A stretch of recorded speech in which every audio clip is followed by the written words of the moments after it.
আমি ব্যক্তিগতভাবে আপনাদেরকে বলতে চাই, জনাব তারেক রহমানের যে ইচ্ছা, তারেক রহমানের যে স্বপ্ন, ইনশাল্লাহ আপনারা এই শহীদরা, এই শহীদ পরিবাররা অবহেলিত থাকবেন না। এখন হয়তো দেশে একটা সরকার আছে, একটা অস্থির পরিস্থিতি বিরাজ করছে। ইনশাল্লাহ যদি কোনো সময় ভালো একটি নির্বাচন হয়, আগামী দিনে ভালো একটি সরকার আসে এবং বাংলাদেশের মানুষ যদি বিএনপিকে ভোট দেয়, বিএনপি যদি ক্ষমতা আসে, জনাব তারেক রহমান আপনাদের পাশে থাকবে, এই প্রতিশ্রুতি আমি আপনাদেরকে দিলাম।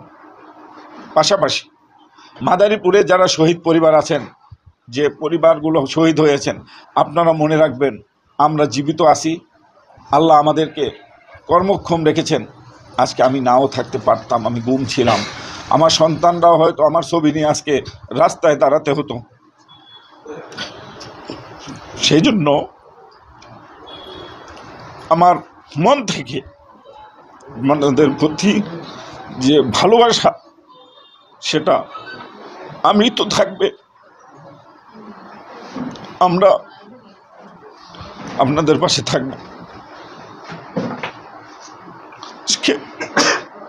আমরা আপনাদের কষ্টটা বুঝতে পারি, যারা হারিয়েছেন তাদের কষ্টটা আমরা বুঝতে পারি। এই জন্য আমি বক্তব্যে সবসময় বলি,